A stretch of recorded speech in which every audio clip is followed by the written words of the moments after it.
Só boa noite. Que bom ver tanto rostinho conhecido, né? A gente, mais uma vez, se sente em casa e abraçado, assim, da nossa família espiritual.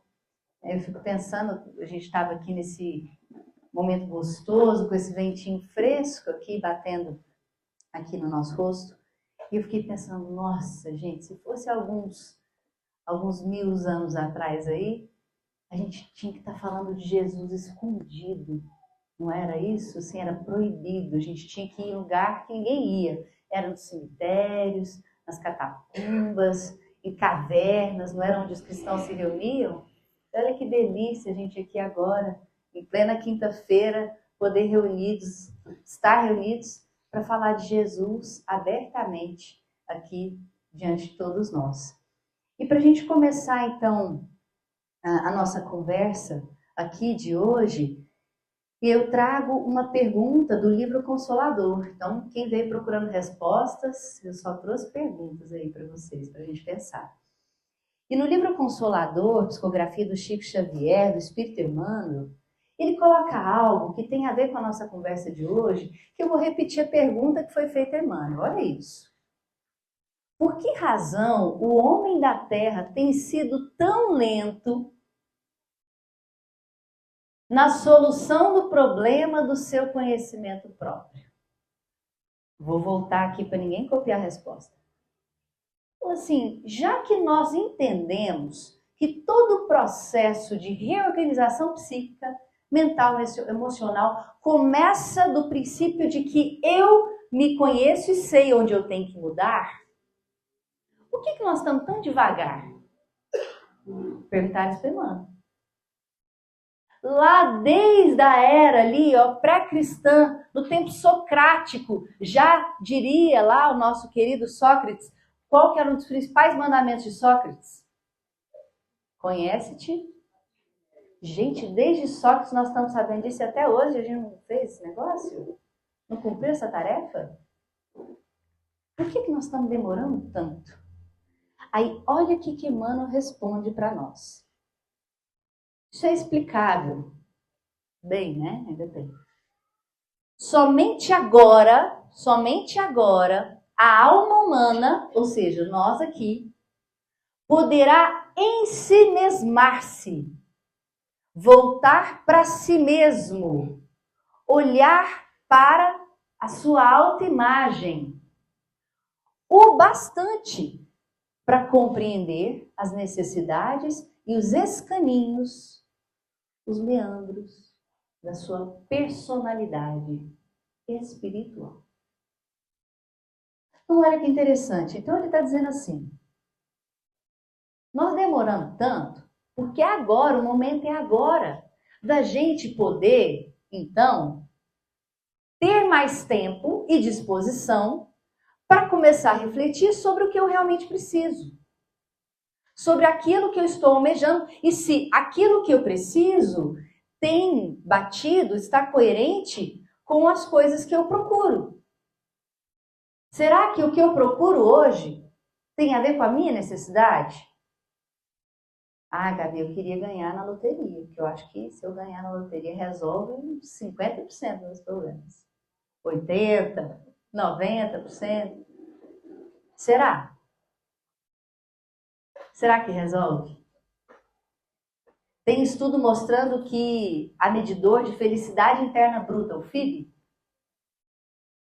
que comparado com o PIB, Produto Interno Bruto, muitos países de alto PIB não têm um alto FIB, felicidade interna bruta. Será que resolve todos os nossos problemas, ganhar na loteria?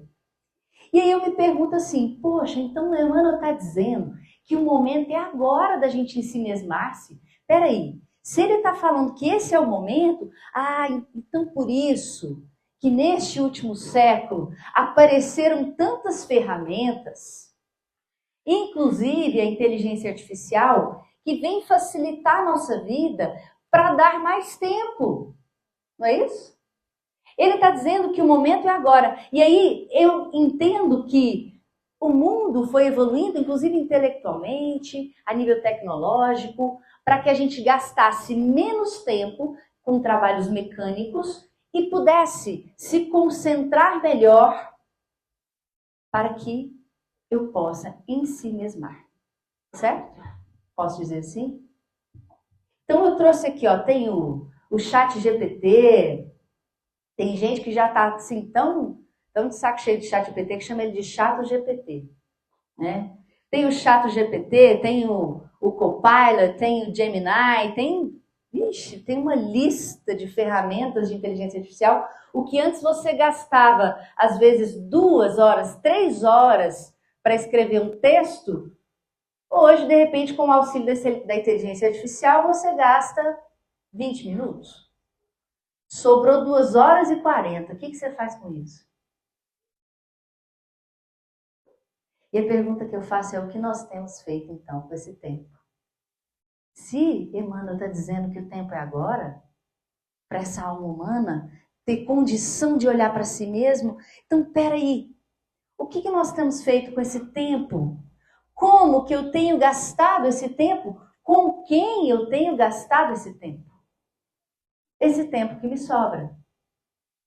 Como eu tenho direcionado os nossos filhos, os filhos daqueles que estão ao meu lado, como eu tenho gastado o tempo das almas humanas, sejam as mais novas, as que chegaram há mais tempo.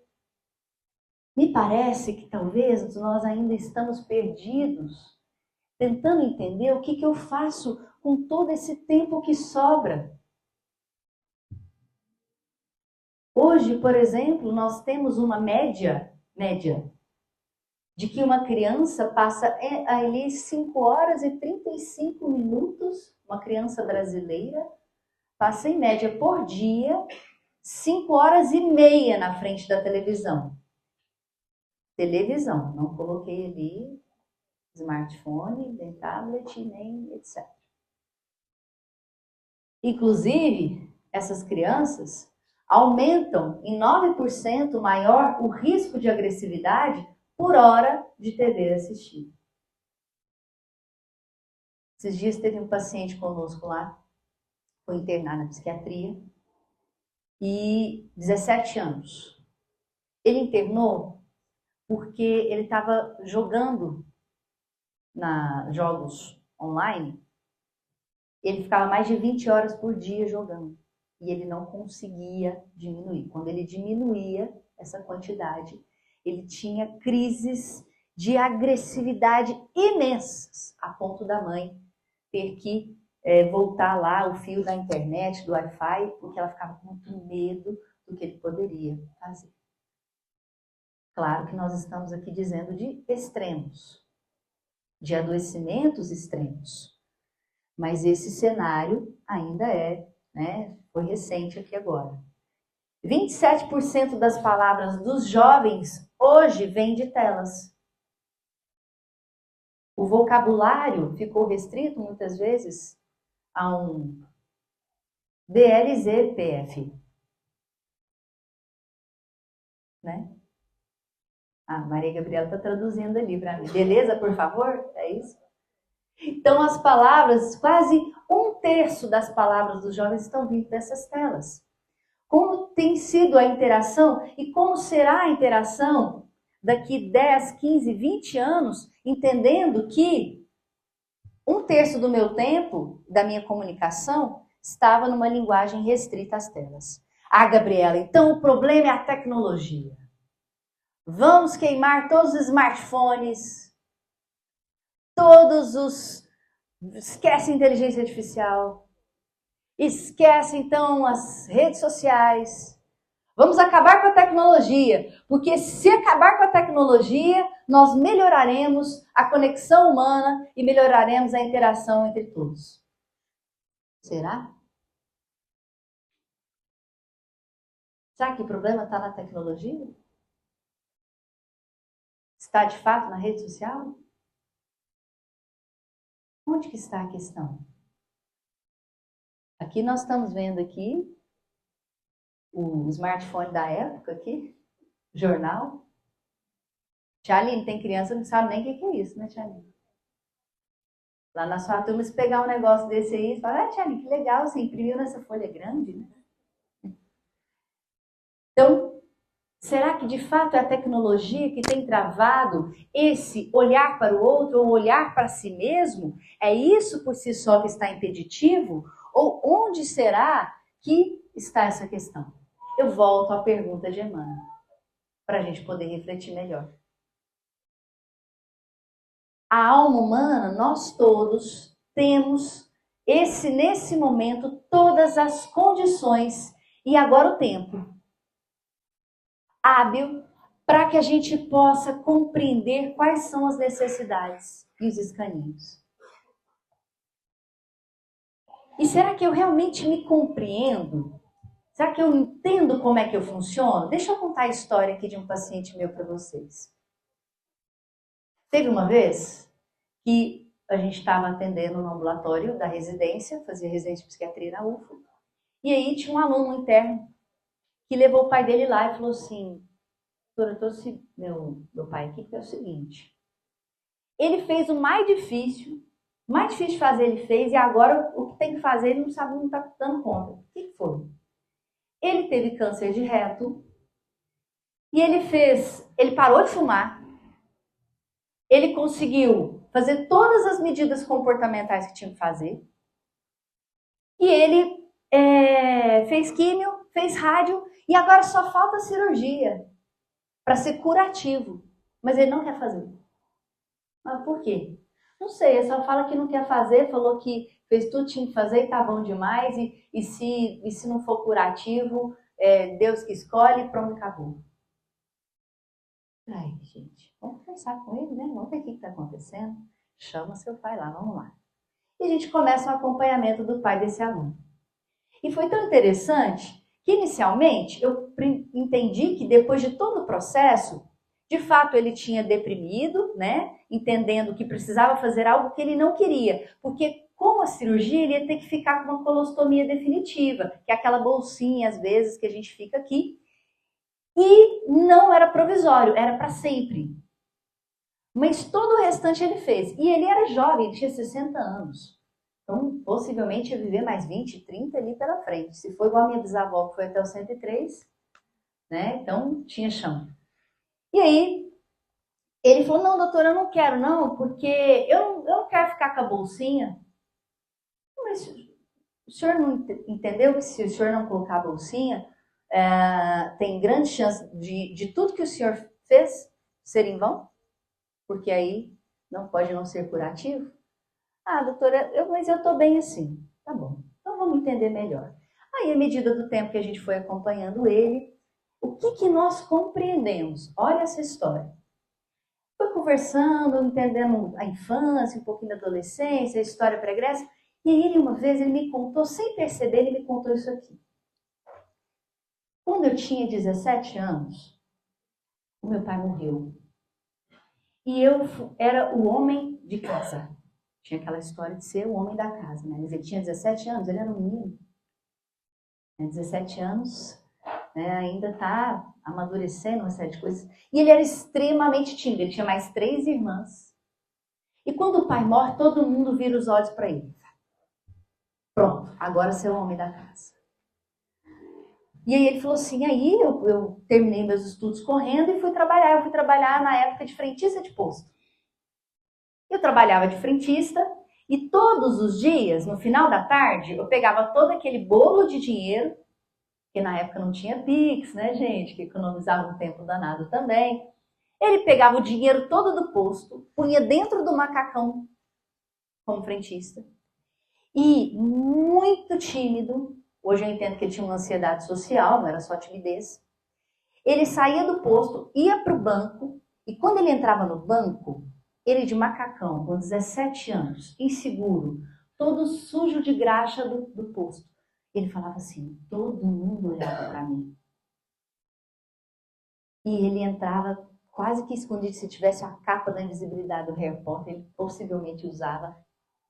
Ia no fundo ali do banco, deixava o dinheiro e saía extremamente constrangido naquele local. Bom, e assim ele me contou que fez isso por anos, porque ele tinha que sustentar a casa como homem, certo? E aí eu perguntei para ele assim, Seu fulano, o senhor está com medo dessa bolsinha ser seu macacão sujo de novo?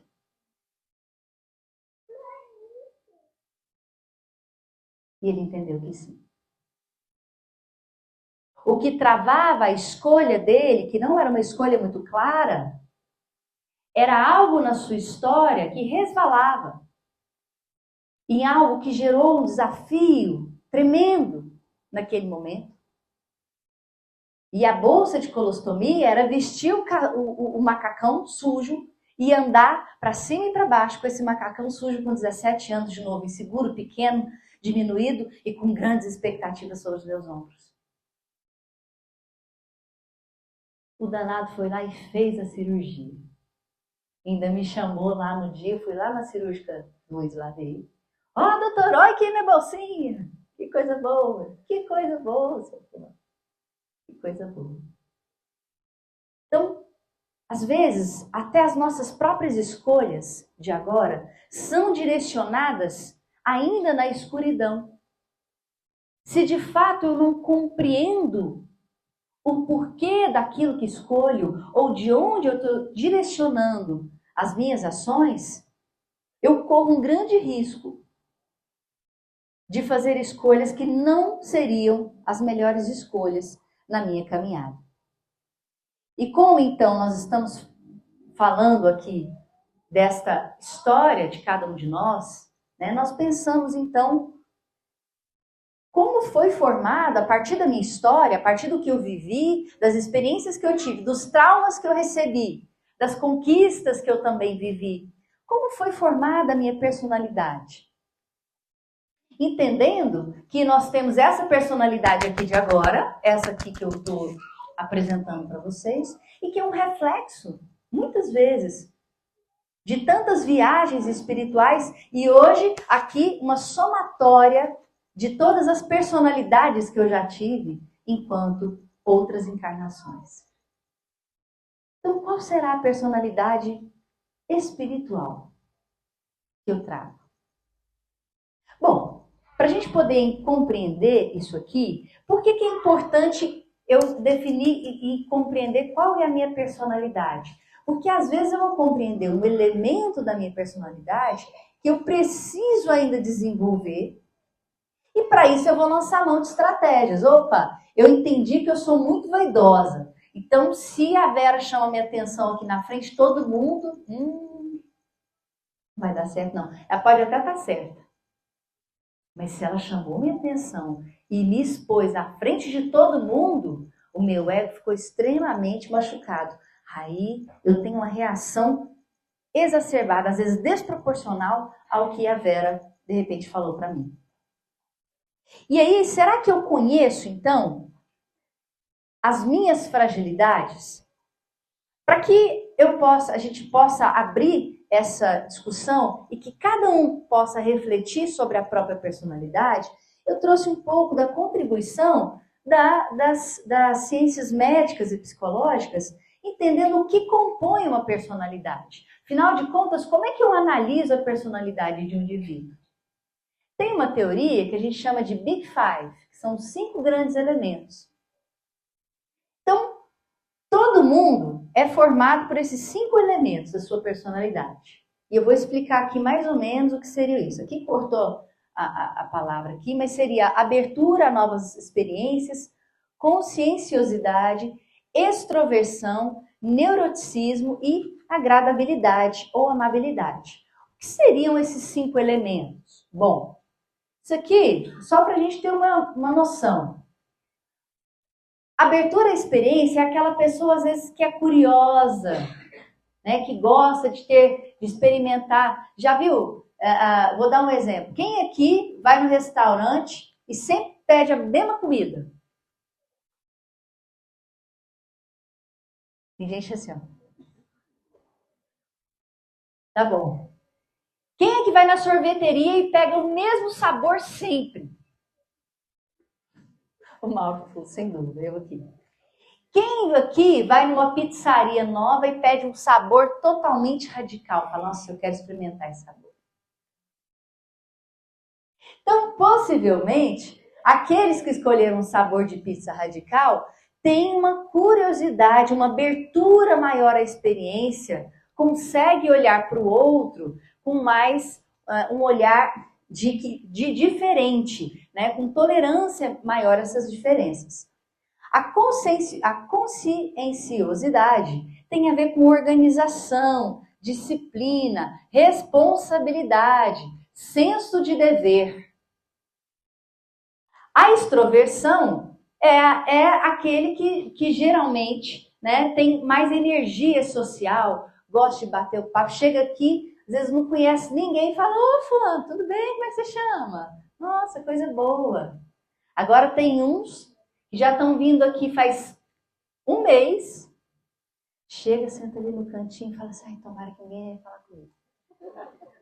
Não é? Ai. Agradabilidade. Chega alguém com um monte de sacola lá, o outro sai correndo lá de cima da escada para ajudar o outro a pegar a sacola ali que está pesada. Coopera com o outro, é empático. E neuroticismo, quando não tem, é estabilidade, quando não tem estabilidade emocional. Eu sou boa demais, só não pisa no meu carro. Não tem essa história? Quando tudo tá bem, eu sou ótima. Meu avô sempre dizia assim: vô, o senhor tá bom? Olha, tirando as coisas ruins, tá tudo bom. Eu sempre respondia assim. E é isso, né? Se não tiver nada de ruim, tá tudo ótimo. Se não estressar, tá tudo bem. Se é boa no trânsito, ixa, só não buzina pra mim. Não é? Então, quando, né, a gente tem uma personalidade mais madura, olha o que eu vou dizer, estou falando de maturidade psicológica, emocional, mental, eu vou ter possivelmente alguém com boa abertura à experiência, que não tem medo nesse sentido, que é alguém consciencioso, que consegue ser extrovertido e adequado, respeitando o limite do outro, disposto a cooperar, empático, se projetando no lugar do outro, mas através da perspectiva do outro e não a minha. E quando vem o estresse, quando aperta o conflito, quando vem as coisas ficam difíceis, quando vem privação financeira, quando vem dificuldade no trabalho, quando vem briga conjugal, aí, em vez de quebrar tudo, eu consigo respirar e seguir. Entendem?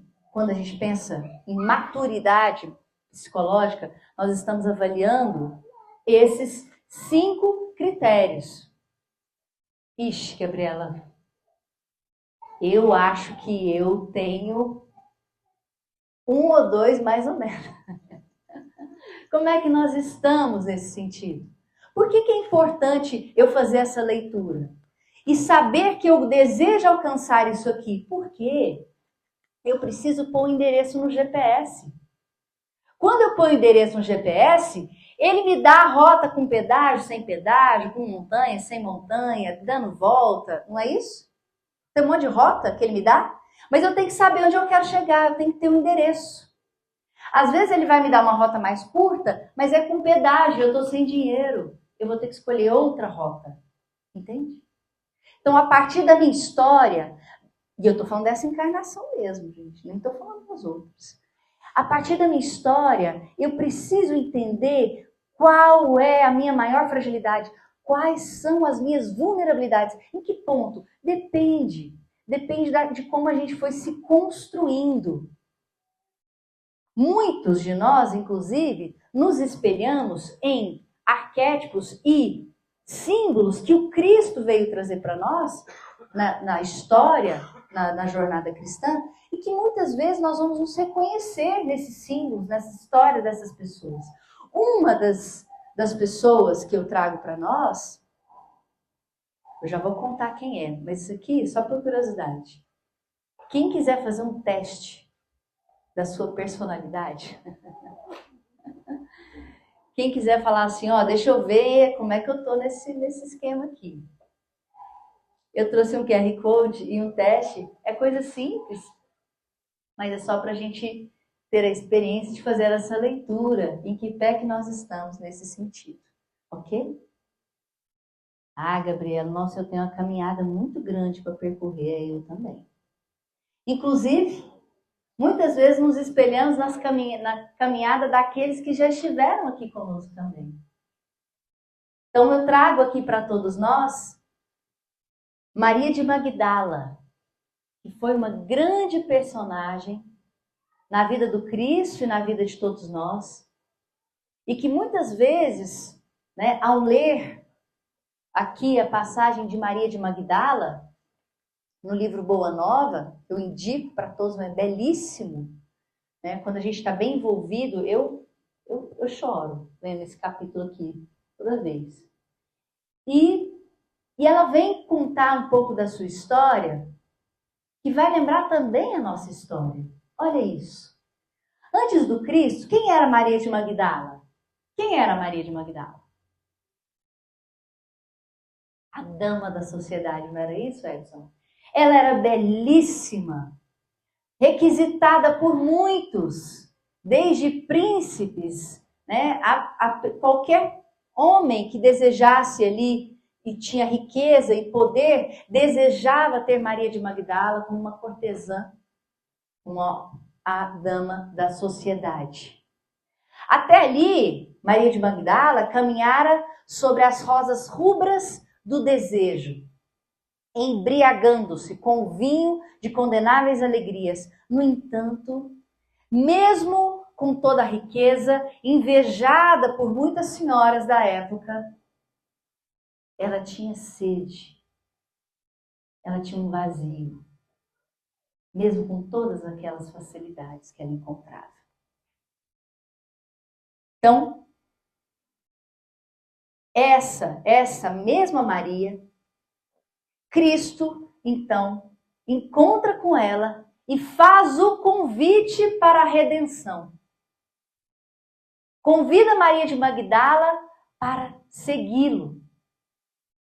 E aí, ela, talvez como muitos de nós, titubearia, porque quando Jesus veio convidar Maria de Magdala, ela fala assim, eu prostituta? Que não sou aceita nas sinagogas? Que os fariseus me expulsam de qualquer aspecto religioso? Você, o Messias, me convida? Aí ela fala para Jesus, ouvi o vosso amoroso convite ao Evangelho. Desejava ser das vossas ovelhas. Mas aí ela se pergunta, será que Deus me aceitaria? Será que a gente também não se pergunta isso de vez em quando? Será que eu sou digno do olhar divino? Da misericórdia do Pai? Eu que já errei tanto? Eu que traí? Eu que blasfemei? Eu que já magoei tantas pessoas? Eu que feri? Deus me aceitaria? Será? E ela faz essa pergunta, que nós também fazemos. Mas mesmo na dúvida, Jesus fala para ela que somente o sacrifício contém o divino mistério da vida. E ainda pergunta para ela, acreditas que o mundo pudesse manter o equilíbrio próprio tão só com os caprichos antagônicos e por vezes criminosos dos que se elevam à galeria dos triunfadores? Só de quem está vencendo materialmente no mundo? Maria, naquele momento, então, entende que a boa nova é a palavra, a fonte da água viva que mataria a sua sede existencial. Sem dúvida. Mas, ali naquela caminhada, ela teria que enfrentar todas as suas sombras. Todos os momentos em que ela, possivelmente, valorizou muito mais a matéria, inclusive em detrimento das pessoas que estavam ao seu redor. E ali naquele momento, Jesus convida ela para o processo do auto-perdão, para caminhar junto dele. E às vezes, nesses momentos, virão emoções negativas, de tristeza, desânimo, de dúvida. Será mesmo, Senhor? Que eu devo seguir isso aí? Ah, isso aí é pro Haroldo, o Divaldo. Não. Eu nem sei conversar direito, Senhor Jesus. O Senhor que está querendo que eu fale de evangelho? Eu não sou digno disso. Eu dar aula na mocidade, né, Maria? Não estou preparado para isso, não. E aí, nesse momento, o convite é para sim, mesmo que nesse momento das emoções perturbadoras, são nesses momentos que vêm as reflexões mais profundas e que nós conseguimos encontrar dentro de nós aquilo que a gente não quer ver. São nesses momentos. Porque lá para a história lá do meu paciente, quando a gente voltou um pouco naquele tempo, e o cérebro da gente é engraçado, o cérebro ele não diferencia o que é memória e o que é real. Às vezes você vai lembrar um negócio lá da sua infância, e se emociona, você chora, como se você estivesse lá no colo da sua avó, chupando picolé, na varanda da casa do seu avô. O cérebro acha que você está lá, e você emociona tudo de novo. Ele não diferencia. Mas então, quando a gente rememora isso, é a oportunidade da gente se conectar, inclusive a nível de sentimento, e sair um pouco do intelecto raso, entendendo o que nós temos que fazer. Então, nós não devemos fugir das emoções negativas. A irmã Stufo coloca que essas emoções nos curam. Podemos transformar a tristeza, a mágoa, o medo e a culpa, o orgulho e a inveja, porque é difícil de dizer que eu tenho inveja. É difícil de dizer que eu tenho vaidade. É difícil de dizer que eu sou orgulho. Eu tenho tanto orgulho que até para falar que eu tenho orgulho, entendeu? Eu fico orgulhosa. Estas são emoções que curam e nessa transformação reside o poder da cura pessoal. Então, fugir dessas emoções negativas também é fugir desse ensimismar-se que Emmanuel nos convidou inicialmente para esse momento de agora. Jesus fala, então, para Maria de Magdala, que inicialmente não se achava digna, que o mundo viciou todas as fontes de redenção. E é imprescindível que ela compreendesse que escolher pela Boa Nova ia ser uma marcha com uma porta muito estreita, ia ter muito sacrifício, ia ter muita dificuldade. Ela tinha que estar ciente disso. E você começou a ir lá naquele centro, agora você tá fingindo que é santo? Você finge que é santo? Né? Não finge, não, mas eu estou tentando aqui dar uma melhorada. Não, você vai lá naquele outro lugar lá, você acha que só porque você vai... Então, muito é questionado de nós quando começa uma nova caminhada de ressignificação de nós mesmos. Inclusive, gente, quando Maria de Magdala começou a seguir Jesus, os próprios discípulos que estavam ao lado dele recriminaram ela. Simão Pedro observou-a com certa estranheza. Eu fico imaginando assim uma carinha de desdém, né, gente? Eu imaginando aqui Simão Pedro fazendo assim, Jesus, ela, certeza, absoluta. A convertida de Magdala lhe sentiu o olhar glacial. Imagina, gente, Simão Pedro, que era ríspido, rigoroso, né? Maria de Magdala, então, naquele momento, depois que o Cristo é crucificado, ela fica com os discípulos e ela fala, meu Deus, e agora? Só estão eles aqui, esse pessoal não está me olhando com a cara muito boa, né? Estão me aceitando muito bem. Então Maria de Magdala, temendo a solidão, rogou fervorosamente que pudessem acompanhá-los. Mas os discípulos negaram, falou, não vem com a gente não, porque você aqui, nós já não estamos muito bem sendo bem aceitos por ser seguidor do Cristo. Imagina você aqui no meio de todo mundo. E aí Maria compreendeu e lembrou-se da porta estreita, mas mesmo assim ela permaneceu resignada.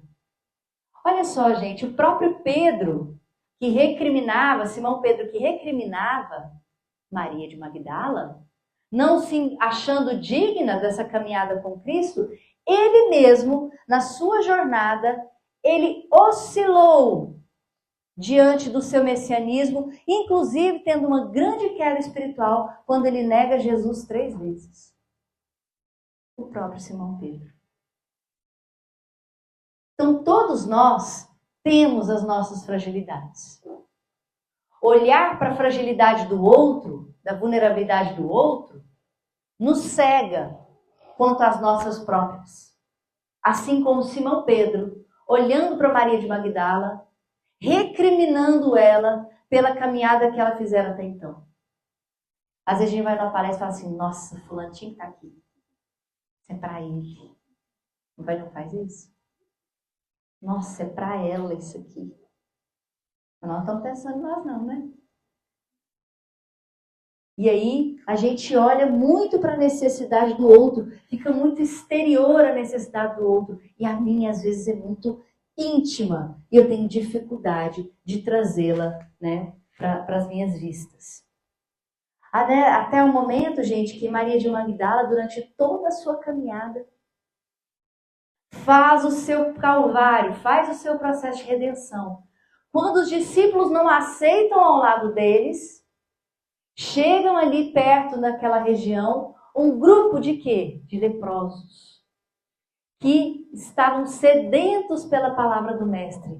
E ali ela começa a pregar no Vale dos Leprosos. E naquele momento ela tinha paz. Ela sentia que ali estava cumprindo a sua tarefa, mesmo que sendo uma porta estreita. E logo, em breve tempo, a sua epiderme, sua pele apresentava manchas violáceas e tristes. Ela compreendeu a nova situação e recomendou e lembrou a recomendação do Cristo que só sabiam viver aqueles que sabiam imolar-se, doar-se, entregar-se, que foi o que ela fez. Para estar com Jesus nessa caminhada de redenção, ela abandonou todas as suas necessidades frívolas, superficiais, reconheceu em si mesmo as suas questões mais íntimas, teve que, nesse momento, encarar o prejuízo, por que não, exterior das suas escolhas, para poder seguir, entendendo qual que era o norte que ela tinha que seguir. Então, se a gente fosse estudar a personalidade de Maria de Magdala, baseado nos Big Five que eu trouxe para vocês, entenderíamos que antes do Cristo,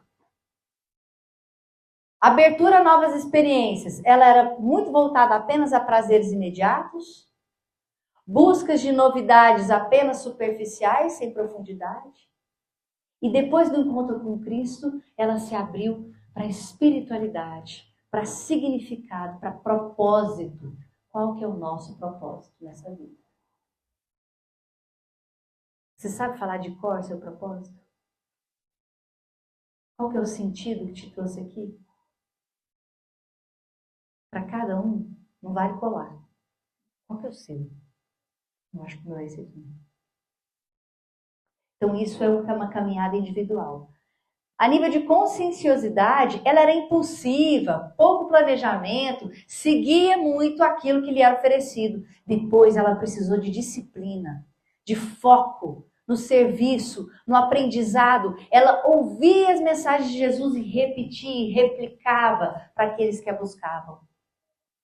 Antes da extroversão, ela era totalmente sociável, mais guiada pelo status. Depois ela se tornou uma liderança positiva, no testemunho na sua vida. Antes, a nível de agradabilidade, era seletiva. Ela escolhia só quem interessava ali com ela no seu círculo social. Depois, não. Ela acolheu todos a que precisaram, mesmo colhendo consequências disso. Na sua estabilidade emocional, ela oscilava, ela não se sentia preenchida, ela não se sentia satisfeita, mesmo tendo abundância externa, é claro. E com Cristo, ela permaneceu serena e confiante até o dia da sua morte naquela encarnação. O mestre, naquele momento em que ela se viu bem adoecida, tentou buscar ali corações queridos para o seu recolhimento próximo do desencarne, ela viu a doce figura de Jesus se aproximando, estendendo-lhe as mãos, e ela se prosternou. Imagina, depois de toda essa estrada de redenção, se colocando em joelhos diante de Jesus, exclamando como antigamente, Senhor. E Jesus recolheu-a brandamente nos braços e murmurou, Maria, já passaste a porta estreita. Amaste muito? Vem, eu te espero aqui. Jesus abraça aquela irmã tão querida que fizeram aquela escolha. Mas para ela fazer essa escolha, ela teve que encarar as suas próprias sombras. Precisou fazer uma leitura de si mesma que muitas vezes é árdua e difícil de ser realizada. E eu pergunto aqui para todos nós, quais sombras Jesus me convida a olhar com amor hoje? Porque percebam, Maria de Magdala podia ter uma postura vitimista. Ah, não, olha só, eu sou a única mulher aqui e eles não estão me dando moral, eles não querem que eu vá com eles estão sendo preconceituosos. Ah, não, também não vou. Vocês não vão me ter com vocês, ter o ar da graça, do perfume da minha presença. E perfumes ela tinha muitos, né? Dentro da época, os óleos essenciais. Ela poderia ter muitas vezes engessado na culpa de toda a caminhada que ela tinha desenhado até então. Na culpa, no remorso, não se achar digna, perguntar que Deus, se Deus aceitaria, ela mesma respondesse, não, ele não vai me aceitar. Se todos os homens me recriminam, o que dirá Deus? Ela poderia ter muitas vezes, nessa postura, então se imobilizado diante de todas as provações em que ela se colocou. Mas não. Mesmo diante dessas dificuldades e desafios, ela consegue persistir, perseverar naquele convite. Mas percebam o seguinte, gente. Ela não saiu do nada, ela já tinha recursos internos. O próprio vazio e a sede que ela sentia já era algo, uma busca de um propósito maior. Ela trazia consigo características que, inclusive, alimentaram a perseverança dela dentro do Vale dos Leprosos. Isso remete a todos nós quando, lá no livro Fonte Viva, Emmanuel, mais uma vez, nos traz uma passagem de Marcos, capítulo 8, versículo 5, em que Jesus estava no meio daquela multidão no monte e os discípulos iam ali junto com Cristo começar a pregar e o povo tinha vindo de longe, estava morrendo de fome. Gente, vocês já assistiram alguma aula com fome? Já, Mari? É difícil? É difícil prestar atenção? É. Lá atrás não devia ser muito diferente isso, né? Então, eles precisavam alimentar aquele tanto de gente. E aí os discípulos falaram assim, Senhor, Senhor, o povo está com fome e nós vamos começar a pregação. O que a gente faz? Aí Jesus, na pedagogia divina dele, pergunta assim, quantos pães tens? Quantos recursos vocês já trazem consigo? Magicamente ele não fez o pão aparecer do nada, ele já trouxe ali dos discípulos. Quantos pães você já tem? E aí eles respondem, 7, Senhor. E é quando, belíssimamente, ele multiplica esses pães, a fim de que lhes sacie a fome. Mas muitos de nós esperamos por milagres do céu, sem trazer os pães, nós mesmos, os nossos próprios recursos, a nossa proatividade, vencer o nosso próprio vitimismo, as circunstâncias da vida, as adversidades, os traumas, as privações, as ausências. No livro, Emmanuel nos alerta que muitos esperam o milagre da manifestação do Senhor, a fim de que lhe sacie a fome de paz e reconforto, mas a voz do Mestre no monte continua ressoando inesquecível: que tendes? Quando Saulo de Tarso se transforma em Paulo de Tarso, ele usa todos os aspectos fortes da sua personalidade para pregar e trabalhar por Jesus.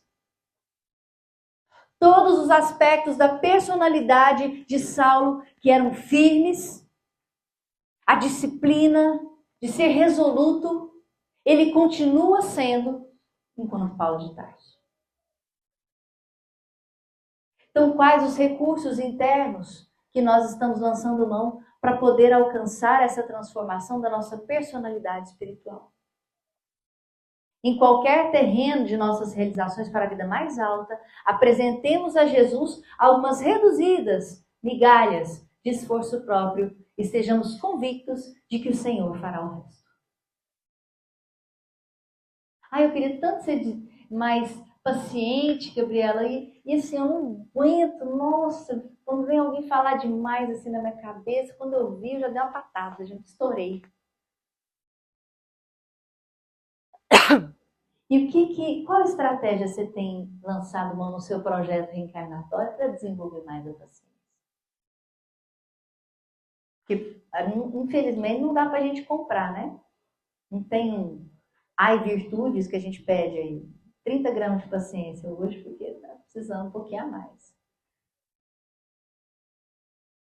Então, às vezes, como que eu vou desenvolver essa paciência? Eu vou fazer um trabalho voluntário. Toda semana. Vou desenvolver minha paciência de estar ali naquele trabalho. Eu vou escolher uma profissão, vou ter uma escola que eu vou ter que desenvolver paciência todos os dias, né, gente? Vou